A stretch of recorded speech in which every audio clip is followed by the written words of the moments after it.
जीवन की परिस्थितियों में मनुष्य का धन बल, बाहुबल या अन्य उपलब्धियां केवल एक सीमा तक उसका साथ देती हैं।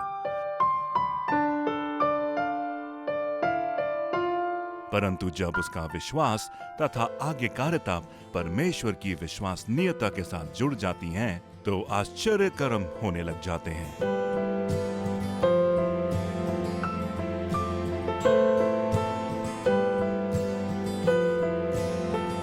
बाइबल एक ऐसी पुस्तक है जो जीवन की हर परिस्थिति में हमारा मार्गदर्शन करती है। बाइबल क्या कहती है?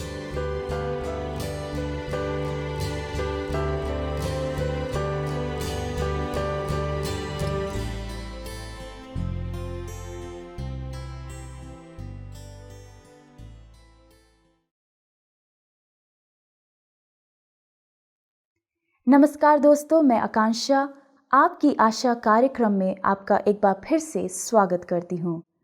आज हम आपके सामने एक ऐसे विषय को पेश करेंगे जो हमें कठिन समय के अनुभव के बारे में बताता है, और हम इस बात को जानने पाएंगे कि हमें इन परिस्थितियों में क्या करना चाहिए।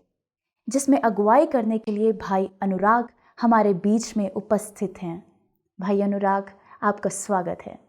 धन्यवाद आकांक्षा जी। भाई अनुराग, क्या आप हमें बताएंगे कि कठिन परिस्थितियों का मतलब क्या है और इसे हम किस तरीके से अनुभव करते हैं अपने जीवन में? आकांक्षा जी, ये जो परिस्थिति है, ये ऐसी परिस्थिति है जिससे कोई भी मनुष्य अछूता नहीं है। कठिन समय, या जिसे अंग्रेजी में वैली एक्सपीरियंस हम कहते हैं, एक ऐसा समय होता है जो कि हमारे जीवन में अक्सर आता है, जिसे हम घाटी का अनुभव कह सकते हैं। घाटी का अनुभव या कठिन समय का अनुभव वो होता है जबकि हमें ऐसा लगता है कि हमारे सामने कोई रास्ता नहीं है, परमेश्वर हमसे दूर हो गया है, हम मझधार में खड़े हुए हैं, आगे कोई रास्ता नहीं दिखता। तो ये एक अनुभव होता है हमारे जीवन में।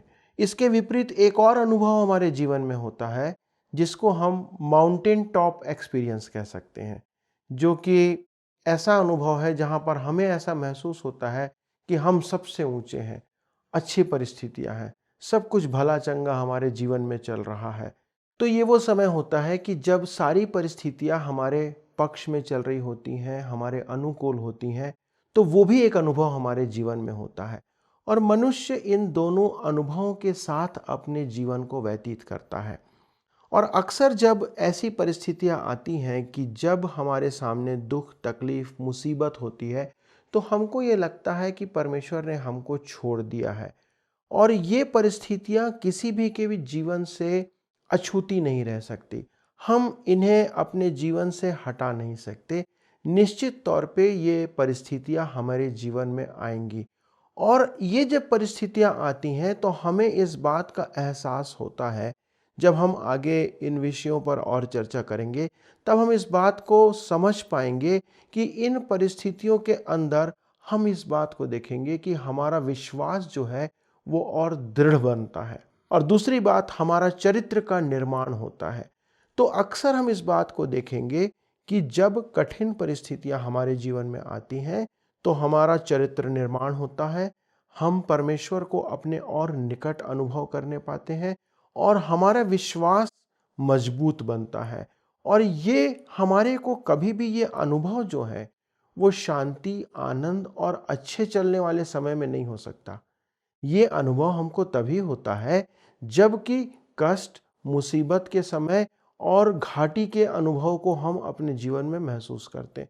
तो उन समयों में ही हम मजबूत बनते हैं, और उन्हीं समयों में हमें ये सीखने को मिलता है कि हमारा विश्वास कैसे दृढ़ हो सकता है, या हमारा चरित्र का निर्माण कैसे हो सकता है। तो ऐसे समय पर हमें किस तरीके से इसका सामना करना चाहिए? जब ऐसे समय हमारे जीवन में आते हैं तो हमारे पास एक ही उत्तर ये रहता है कि हम परमेश्वर पर निर्भर करें और परमेश्वर के सामने अपने आप को लेकर के जाएं। लेकिन इसके पहले कि हम इसमें और गहराई से इस बात पर हम चर्चा करें या हम इस पर मनन करें, हमें इस बात को समझने की आवश्यकता है कि ये जो कठिन या क्लेश के समय हैं, ये हमारे जीवन में भले के लिए हैं, हमारे लिए स्थापित इसलिए किए गए हैं कि हम इसके द्वारा से परमेश्वर की नज़दीकी में आए। यदि आप प्रेरितों के काम 14 उसका 22 वचन को पढ़ेंगे, वहाँ पर लिखा हुआ है कि हमें बड़े क्लेश उठाकर परमेश्वर के राज्य में प्रवेश करना है। ये क्यों लिखा गया है? क्योंकि परमेश्वर के राज्य में प्रवेश करने का जो काम है, वो हमारे को कठिनाई से मिलता है। ये कठिन रास्ता है जिसे तय करके हमें आगे बढ़ना है। यहाँ तक कि प्रभु यीशु मसीह ने अपने सुसमाचार प्रचार के दौरान भी इस बात को कहा। यूहन्ना 16 उसके 33 में हम इस बात को पढ़ते हैं। प्रभु यीशु मसीह कहते हैं कि संसार में तो तुम्हें क्लेश होता है, परंतु ढाढ़स बांधो, मैंने संसार को जीत लिया है। तो संसार में हमें क्लेश होना ये स्वाभाविक है और हमारे लिए निश्चित है कि जब हम संसार में रहेंगे तो हमें क्लेश और मुसीबत आएगी। और वही बात को दूसरा तीमुथियुस उसके 3 और 12 में हम पढ़ते हैं। वहाँ लिखा हुआ है कि पर जितने मसीह यीशु में भक्ति के साथ जीवन बिताना चाहते हैं, वे सब सताए जाएंगे। तो हमारे लिए चाहे मसीही हों या हम गैर मसीही हों, और यदि मसीह हैं तो हमारे लिए ये बहुत लाजमी है कि हमारे जीवन में मुसीबत और तकलीफ़ें आएंगी और हमें इस बात के लिए तैयार रहना चाहिए। जब ऐसी मुसीबत या समस्या आती है तो हमें चौंकना नहीं चाहिए, परंतु हमारा प्रत्युत्तर ये होना चाहिए कि हम उस बात के लिए, उन परिस्थितियों के लिए तैयार रहें, ताकि जब वो हमारे सामने आए तो हम उसमें उस तरीके से हम उसका सामना करें, ताकि हम उसके द्वारा से परमेश्वर की सामर्थ्य को काम करते हुए देखने पाएं। तो ऐसे में हमारा प्रत्युत्तर कैसा होना चाहिए? जब ऐसी परिस्थितियां हमारे सामने आती हैं तो हम बाइबल से ही इस बात को जानते हैं। पौलुस का एक उदाहरण मैं यहाँ पर रखना चाहूँगा जो बाइबल में हमें मिलता है, कि हम देखते हैं कि पौलुस इस बात को कहता है कि मेरे जीवन में एक कांटा चुभाया गया था और जिसके लिए मैंने 3 बार प्रार्थना किया। तो जब हमारे सामने परिस्थितियां आती हैं कि हम विपत्ति में हैं, परेशानियों में हैं, समस्याओं में हैं, और ये अनुभव आते हैं जबकि हम घाटी के अनुभव को करते हैं अपने जीवन में, तो हमें सबसे पहले प्रार्थना में जाना चाहिए। परमेश्वर के सामने हमें प्रार्थना में इन सब बातों को रखने की आवश्यकता है।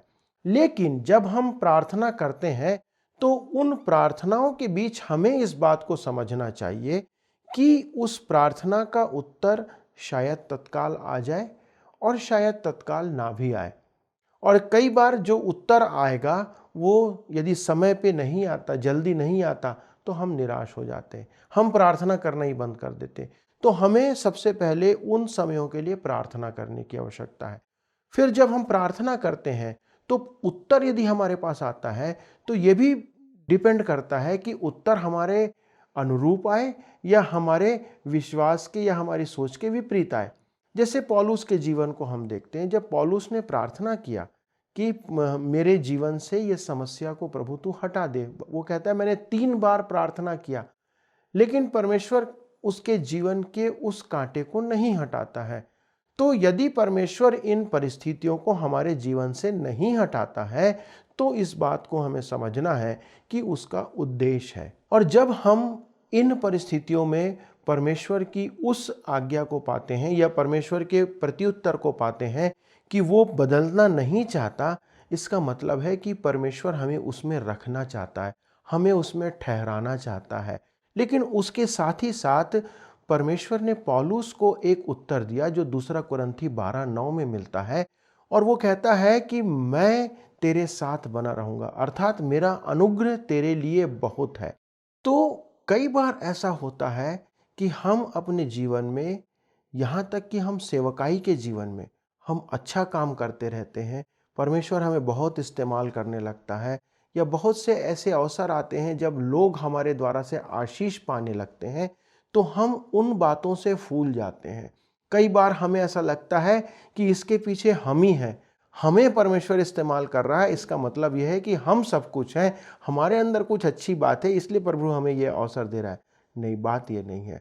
बात यह है कि परमेश्वर ने हमें अवसर दिया है, इसीलिए प्रभु कहता है कि मेरा अनुग्रह तेरे लिए बहुत है। तो ये अनुग्रह है परमेश्वर का कि उसने हमें सेवकाई दी है, हमें ये अवसर दिया। तो हमें इस अवसर को बहुमूल्य समझना है और ईमानदारी से उसकी सेवा करना है। और पौलुस इस बात को लिखता है और बताता है कि मैं अभिमानी ना हो जाऊं, मुझ में घमंड ना आ जाए, इसलिए ये परिस्थितियां मेरे जीवन में लाई गई। कई बार ये परिस्थितियां प्रभु हमारे जीवन में इसलिए लाता है कि हम नम्र बने रहें। और यदि हम घमंड से भर जाएंगे तो हम परमेश्वर के सामने ठहरने के योग्य नहीं रहेंगे। बाइबल कहती है कि परमेश्वर घमंड से चढ़ी हुई आंखों से नफरत करता है, घृणा करता है। हमारे अंदर कोई योग्यता नहीं है कि हम परमेश्वर के सामने खड़े हो सके, तो हम गुरूर किस बात का करें? हमारे अंदर कुछ भी नहीं, तो भी परमेश्वर का अनुग्रह है। तो हमें इस बात को सदा स्मरण रखना है कि कई बार हम उन सेवाओं के द्वारा, भले कार्यों के द्वारा, अच्छे काम जो प्रभु हमसे कराता है, हम भूल जाते हैं और हम घमंड से भर सकते हैं। प्रभु नहीं चाहता कि हम घमंड से भरें। क्यों? क्योंकि प्रभु हमारे अंदर उस घमंड को नहीं देख सकता। जब हम नम्र और दीन होकर परमेश्वर के सामने आते हैं तो परमेश्वर हमें ग्रहण करता है, परमेश्वर के सामने हम ठहरने के योग्य बनते हैं। तो ये है उसकी प्रार्थना नहीं सुने जाने का कारण। और परमेश्वर का अनुग्रह सदा हमारे साथ बना रहेगा, उसकी उपस्थिति भी हमारे जीवन में बनी रहेगी जैसा उसने वायदा किया है। जिन बातों को आप बता रहे हैं, क्या मैं जान सकती हूँ कि हम इसको कैसे अनुभव कर सकते हैं अपने जीवन में? जब अपने जीवन में इसे अनुभव करने की बात आती है तो ये केवल आप ही अनुभव कर पाएंगे। जब आप इन परिस्थितियों में परमेश्वर को पुकारेंगे, जब आप देखेंगे कि कई बार ऐसा होगा आपके जीवन में कि आपने शायद परमेश्वर को पुकारा भी नहीं था, तो भी आपको ऐसा महसूस होगा, आप समझेंगे कि परमेश्वर आपके साथ खड़ा हुआ है, प्रभु यीशु मसीह आपके साथ खड़ा हुआ है। ये अनुभव उस व्यक्ति के अलावा कोई नहीं कर सकता जिसके साथ ये गुजरता है, जिसके साथ ये होता है। और जैसा प्रभु ने कहा कि संसार के हर व्यक्ति तुम्हें त्याग सकते हैं, माता अपने दूध पीते हुए बच्चे को छोड़ सकती है, लेकिन मैं ना तुम्हें कभी त्यागूंगा, ना मैं कभी तुम्हें छोड़ूंगा। ये प्रभु यीशु मसीह का वादा है। जब हम पुराने नियम में जाते हैं, दानियल की पुस्तक को हम देखते हैं। दानियल की पुस्तक में हमने इस बात को पढ़ा है जहाँ पर उसके 3 मित्र थे, शद्रक, मेशक और अबेदनगो। ये 3 मित्र ऐसे थे जो कि परमेश्वर की आज्ञा का पालन करते थे। इन्होंने राजा की आज्ञा, जो गलत आज्ञा थी, उसका पालन नहीं किया। जब राजा ने कहा कि राजा के मूर्ति को दंडवत किया जाए, इन लोगों ने उसकी आज्ञा का उल्लंघन किया। क्यों? क्योंकि उन्होंने कहा कि हमारे लिए परमेश्वर की आज्ञा सर्वोपरि है, बनिस्बत कि हम राजा की आज्ञा को माने। और उस कारण से जैसा कि राजा ने नियम ठहराया था, यदि कोई व्यक्ति इस आज्ञा को पालन नहीं करता है तो उसको आग के धधकते हुए भट्टे में डाल दिया जाएगा। और यदि आप दानियल की पुस्तक को पढ़ते हैं, वहाँ इस बात को आप पाते हैं कि जैसा आज्ञा राजा ने दिया था उसके अनुसार शद्रक, मेशक और ओबेदनेगो को उस भट्टे में डाला गया जिसे 7 गुना धधकाया गया था। अब आप अनुभव कीजिए कि 7 गुना धधकाया गया एक भट्टा था जिसमें उन्हें डाला गया। और बाइबल इस बात को बताती है कि जितने लोगों ने उन्हें डाला, उठा के फेंका, वो स्वयं जल गए। लेकिन ये जो 3 थे, जब इनको डाला गया तो उनका क्या प्रभाव हुआ, ये हम सब जानते हैं। बाइबल बताती है कि जब शद्रक, मेशक, ओबेदनेगो अंदर डाले गए तो राजा वहाँ पर उस बात को देखता है। राजा इस बात का गवाही देता है कि वो तीनों वहाँ पर टहल रहे थे, अंदर वो घूम रहे थे उस भट्टे के अंदर। तो जब ये तीनों वहाँ पर टहल रहे थे तो राजा इस बात को देख करके बहुत अचंभित हुआ कि कैसे ये मनुष्य वहाँ पर जीवित बचे हुए हैं, जबकि जो मनुष्य उन्हें डाल रहे थे वो जल गए, भस्म हो गए, लेकिन जिन्हें डाला गया वो भस्म नहीं हुए। और तब राजा इस बात का गवाही देता है और वो कहता है कि वहाँ पर राजा ने एक चौथे मनुष्य को देखा जो मनुष्य के पुत्र का सरीका था। ये चौथा मनुष्य कौन था? ये चौथा मनुष्य था प्रभु यीशु मसीह, जिसने वादा किया है कि मैं संसार के अंत तक तुम्हारे साथ रहूंगा। तो प्रभु यीशु मसीह अपने वायदे में, अपने वचन में कभी भी धोखा नहीं देता। लेकिन हमारे लिए आवश्यक यह है कि हम इंतज़ार करें उसके आने का। वो निश्चित हमारी परिस्थितियों में, ऐसे कठिन समयों में हमारे साथ खड़ा रहेगा और हम उस चौथे आदमी को सदा अपने उन परिस्थितियों में देख सकते हैं जो कि प्रभु यीशु मसीह है। और प्रभु यीशु मसीह हमें इस बात को स्मरण दिलाते हैं, बार बार हमें समझाते हैं कि यदि हम इन परिस्थितियों में हैं तो मैंने तुम्हें जो वादा किया है उसे मैं पूरा करूंगा। आपके ऊपर जब ये परिस्थिति आती है, किसी के ऊपर भी ये परिस्थिति जब आती, हम इसे अनुभव कर सकते हैं कि वो हमें ऐसी शांति देता है, वो हमें ऐसा सुकून प्रदान करता है और वो हमारे साथ जब खड़ा होता है हम उन परिस्थितियों से बाहर निकल सकते। तो हमारे लिए ये सारी चीज़ें आवश्यक हैं, ये हमारे जीवन में आएंगी, ये हमारे जीवन में होंगी, लेकिन हमारे को इसके लिए तैयार रहने की आवश्यकता है। क्या आप हमें थोड़ी और गहराई से बताएंगे कि हमें इस परिस्थिति में और क्या करना चाहिए? जब ऐसी परिस्थितियां हमारे जीवन में आती हैं तो हमारे लिए आवश्यक है कि हम परमेश्वर पर भरोसा रखें। हमारे पास परमेश्वर पर भरोसा रखने का, आसरा रखने का और धैर्य रखने के अलावा और कोई चारा नहीं है। तो हमें आवश्यक है कि हम जब ऐसी परिस्थितियों में आते हैं तो धैर्य के साथ उसकी बाट जोहते रहें। उसका कारण ये है कि वो हमसे इतना प्रेम करता है कि उसने अपने प्रेम को उस क्रूस के ऊपर प्रकट किया। वो उसका प्रेम था जिसके कारण से उसने हमारे लिए जान दिया, उसने मेरे लिए जान दिया, उसने आपके लिए जान दिया, उसने हमारे सभी दर्शकों के लिए जान दिया। तो ये प्रभु यीशु मसीह का प्रेम है जिसे उसने प्रकट कर चुका है और उसका वायदा भी सच्चा है। लेकिन हमें इंतज़ार करने की आवश्यकता है कि हम भरोसा रखते हुए इस बात का इंतज़ार करें कि वो हमारे पास आएगा। कई बार उसके आने में वो देरी करता है, जैसे लाजर की मृत्यु के बाद वो पहुंचा, तो उसमें उसका उद्देश्य होता है। किसी काम को प्रभु जब देरी लगाता है तो वो कुछ योजना बना के रखता है, बिल्कुल। लेकिन वो जीवन के हर एक पल में हमारे साथ बने रहना चाहता है। एक वचन जो है अद्भुत रीति से हमारी इस बात में अगुवाई कर सकता है। यशायाह 46 और उसका 4 यदि आप पढ़ेंगे तो वहां पर प्रभु इस बात को कहता है, तुम्हारे बुढ़ापे में भी मैं वैसा बना रहूंगा और तुम्हारे बाल पकने के समय तक तुम्हें उठाए रहूंगा। परमेश्वर ने हमको ये वादा किया है कि चाहे हम बूढ़े हो जाएं, बुजुर्ग अवस्था में पहुंच जाएं, हम पके बाल वाले क्यों ना हो जाएं, कमज़ोर क्यों ना हो जाए, उस समय तक वो हमारे साथ रहेगा। आज माता पिता को जवान बच्चे छोड़ देते हैं, कई बार हम अपने बुजुर्ग माता पिता का ध्यान नहीं रखते, लेकिन परमेश्वर कहता है कि मैं उस समय भी तुम्हें कभी नहीं छोड़ूंगा, तब तक मैं तुम्हारे साथ चलता रहूंगा, तुम्हारी देखभाल करता रहूंगा। ये परमेश्वर का वादा है।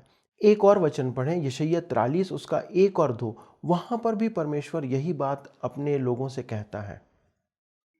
हे इज़राइल, तेरा रचने वाला और हे याकूब, तेरा सिरजनहार यहोवा अब यूँ कहता है, मत डर, क्योंकि मैंने तुझे छुड़ा लिया है, मैंने तुझे नाम लेकर बुलाया है, तू मेरा ही है।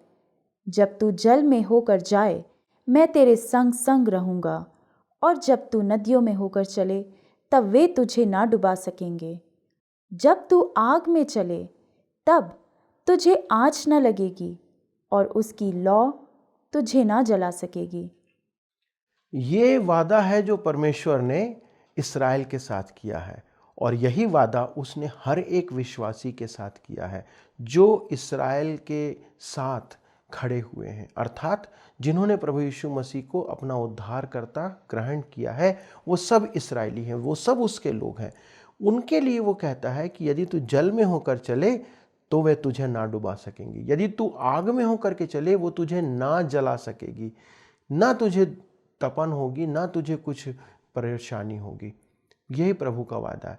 तो वो हमारे साथ सदा बना रहेगा।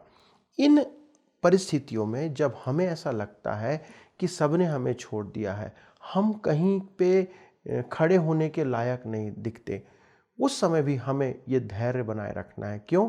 क्योंकि वो निश्चित आएगा, हमारे साथ खड़ा होकर हमको उन परिस्थितियों से बाहर निकालने का काम करेगा, क्योंकि उसने ये वायदा किया है। तो इन कठिनाइयों से गुजरने पर हमारे जीवन में ऐसी क्या आशीषें हैं जो आती हैं? जब हम इन परिस्थितियों में आते हैं तो जैसे हमने बात किया कि परमेश्वर इन परिस्थितियों में कई बार हमें आशीष देना चाहते हैं, सिखाना चाहते हैं। सबसे पहली बात हम देख सकते हैं कि ये जो परिस्थितियाँ होती हैं वो हमें हमारे विश्वास को रिफ़ाइन करने का काम करती है, हमारे विश्वास को शुद्ध करने का काम करती है। हमारे विश्वास के परीक्षण का ये समय होता है कि परमेश्वर हमारे विश्वास को परखना चाहता है कि हम आज परमेश्वर के प्रति विश्वास में कहाँ खड़े हैं। वही बात पहला पतरस उसके 1:7 में लिखी गई है कि वो हमारे उस विश्वास को परखना चाहता है जो कि सोने के समान हमारे को दिया गया है, ताए हुए सोने के समान। वही बात मलाकी 3:3 को जब आप पढ़ते हैं, परमेश्वर कहता है कि मैं एक सोनार के समान, एक रूपे को ताने वाले के समान मैं अपने लोगों को शुद्ध करता हूँ। ये जो गर्माहट है जो भट्टी में जाने की, ये जो भट्टी की जो अनुभव है ना, ये हमको रिफाइन करता है, हमको शुद्ध बनाता है। और इसके द्वारा से हम इस बात को पाते हैं कि हमारे जीवन में परमेश्वर की अद्भुत आशीषें आती। पहला ये कि हमारा जो विश्वास है वो परखा जाता है और वो शुद्ध होता है। दूसरी बात हम ये देखते हैं कि इन परिस्थितियों में हम परमेश्वर की आज्ञाओं का पालन करना सीखते हैं। जब समस्याएं आती हैं तो हम परमेश्वर की आज्ञाओं को पालन करना सीखते हैं। जब हमारे साथ अच्छे समय चलते रहेंगे, हम निश्चित तौर पर कभी भी उन बातों को पूरा नहीं कर पाते, लेकिन जब हम कठिन समयों में होते हैं तो वो हमें परमेश्वर की आज्ञा पालन करना सिखाता। भजन संहिता का लिखने वाला कहता है 119 उसके 71 में कि ये भला हुआ कि मुझ पर तकलीफ़ें आई, मुझ पर परेशानी आई, मुझ पर विपत्ति आई। तो ये बातें वो कहता है कि इसके कारण से मेरा भला हुआ। क्यों?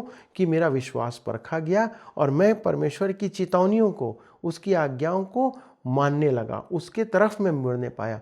तीसरी बात हम ये देखते हैं कि जब हम अपने जीवन में इन सब परिस्थितियों का अनुभव करते हैं तो हम देखते हैं 2 कुरिन्थी 1:6 के अंदर इस बात को पौलुस लिखता है कि हम दूसरों को शिक्षा देने में, दूसरों को शिक्षा देने में, दूसरों को सिखाने में हम अपने अनुभव को इस्तेमाल कर सकते हैं। यदि हम उस परिस्थिति से गुजरे हैं तो हम दूसरे को बड़े अच्छे से सिखा सकते हैं, क्योंकि उसके द्वारा हम बता सकते हैं कि कैसे हमारा अनुभव था, कब हमें परमेश्वर ने छुटकारा दिया, किस कारण से परमेश्वर ने हमें उससे क्या सिखाया। तो हम दूसरों की अगुवाई करने में हम इस बात को इस्तेमाल कर सकते हैं। वही बात हम इब्रानी 2:8 में पढ़ते हैं कि हम जब उसके बच्चे हैं तो वो हमें अपने पद चिन्हों पर चलाना चाहता और वो हमें इस बात से शिक्षा देना चाहता।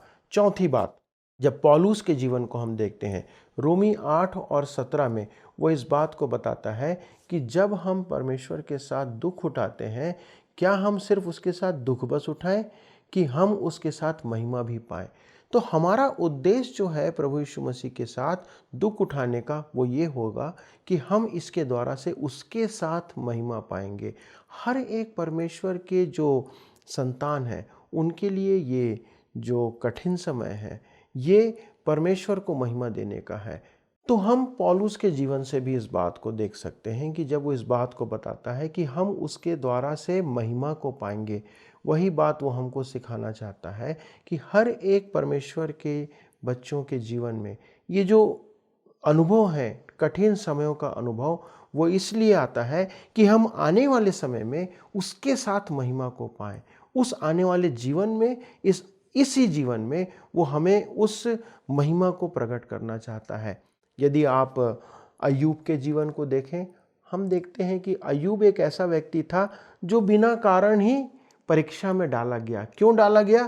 क्योंकि शैतान परमेश्वर के पास जाके कहता है कि जब मैं अय्यूब के जीवन को तकलीफ दूंगा, उसको परेशानी दूंगा, तब वो तुझसे प्रेम करना छोड़ देगा, तब वो तेरे से दूर चला जाएगा और तब तेरी वो आराधना नहीं करेगा।